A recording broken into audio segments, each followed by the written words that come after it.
வணக்கம் உறவுகளே! எல்லாரும் எப்படி இருக்கிறீங்க? நல்லா இருக்கிறீங்களா? நானும் நல்லா இருக்கிறேன். நான் இன்றைக்கு இந்த கீரைய கொண்டு தான் பருப்பு சேர்த்து கடையல் செய்ய போறேன். இந்த கீரை மருத்துவ குணம் கொண்ட கீரை. நல்ல சத்துள்ள கீரை. நீங்க பார்த்தீங்களா இருந்தா இந்த கீரை வாங்கி சாப்பிடுங்க.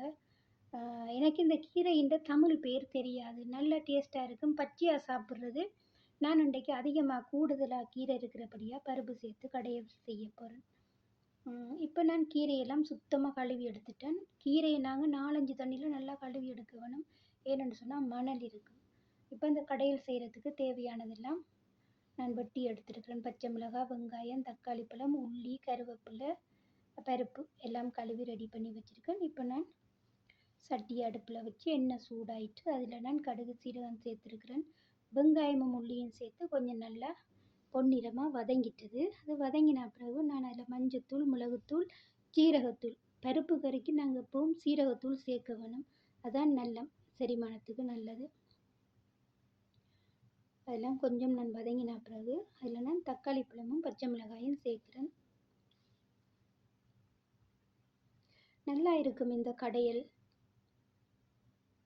இந்த கீரை சாப்பிட்டா ரத்தம் ஊறுமுண்டுவாங்க. சீனி வர்த்தகர்களுக்கு நல்லமாம், ப்ரெஷருக்கு நல்லமாம்னு சொல்லுவாங்க.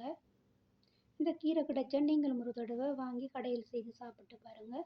அதிகமாக சலட் செய்கிறது பச்சையாக தான் இந்த கீரை சாப்பிட்றது அவ்வளவு சத்து இருக்குது. அதுக்கு பிறகு எல்லாம் வதங்கின பிறகு நான் இந்த கீரையெல்லாம் அதில் சேர்க்குறேன். கீரையும் சேர்த்துட்டு கொஞ்சம் பருப்பு, ஒரு 150 கிராம் பருப்பு நான் சேர்த்துருக்குறேன். பருப்பையும் சேர்த்து அப்படியே நாங்கள் கொஞ்சம் மூடி வைப்போம். தண்ணி ஒன்றும் சேர்க்க தேவையில்லை. ஏனென்று சொன்னால் ஆவியிலேயே வேகும். கீரையிலையும் தண்ணி தன்மை இருக்கிறபடியாக சின்னதாக நெருப்பை நாங்கள் குறைச்சி வச்சோம்னு சொன்னால் கீரையில் உள்ள தண்ணியிலேயே இந்த பருப்பும் நல்லா வெந்து வந்துடும். பாருங்கள், பருப்பு நல்லா வெந்துட்டுது. பாருங்கள், இப்படி பூ மாதிரி இருக்குது. நான் தண்ணி விடையில அந்த கீரையில் உள்ள தண்ணியிலேயே அடுப்பை சின்னதாக வச்சபடியே நல்லா வெந்து வந்துட்டுது. இப்போ நாங்கள் கீரையை நல்லா சேர்த்து பருப்பெல்லாம் சேர்த்து நல்லா கடைய வேணும். அப்போ தான் ஒன்றோடு ஒன்று நல்லா எல்லாம் மிக்ஸ் ஆகும். நல்லா கடைஞ்செடுக்க வேணும். கடைஞ்செடுத்து போட்டு அதுக்கு பிறகு நாங்கள் தேங்காய் பால் எடுத்து வச்சுருக்கிறேன். தேங்காய் பாலையும் நாங்கள் அதோட சேர்ப்போம். இது எனக்கு தெரிஞ்ச மாதிரி நான் செய்கிறேன். இப்போ வெள்ளை சோற்றோடு இந்த பருப்பு கடையில் சாப்பிடக்குள்ள நல்லா இருக்கும். பப்படமும் கொச்சிக்காயும் பொரித்து வச்சு அதனோட சேர்த்து சாப்பிடும்போது இன்னும் நல்லா இருக்கும். தேங்காய் பால் விட்டுருக்கேன். இப்போ கொஞ்சம் லேசாக கொதிக்க வைப்போம். பிறகு நல்லா கறி கட்டியாக இருக்குது.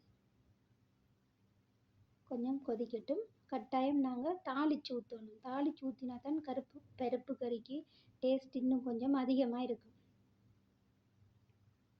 நாங்கள் தாளிக்கும் போது நெத்தலி கருவாடு சரி, மாசி கருவாடு சரி இடித்து, மாசி கருவாடாக இருந்தால் நல்லா இடித்து போட்டால் தாளிக்கும் போது நல்ல டேஸ்ட்டாக இருக்கும். அதனால் ஒரு சின்ன தாளிப்பு, கருவேப்பிலை, வெங்காயம், கடுகு, சீரகம் எல்லாம் சேர்த்து தாளித்து காரத்துக்கு வெட்டுத்தூள் சேர்த்துருக்குறேன். ஒரு சொட்டு மாசியும் நான் இடித்து சேர்த்துருக்குறேன். எல்லாம் மிக்ஸ் பண்ணி போட்டு நல்லா பொரிஞ்சிருக்குது. இப்போ நாங்கள் பருப்புக்குள்ளே கொட்டுவோம் தாளித்ததை.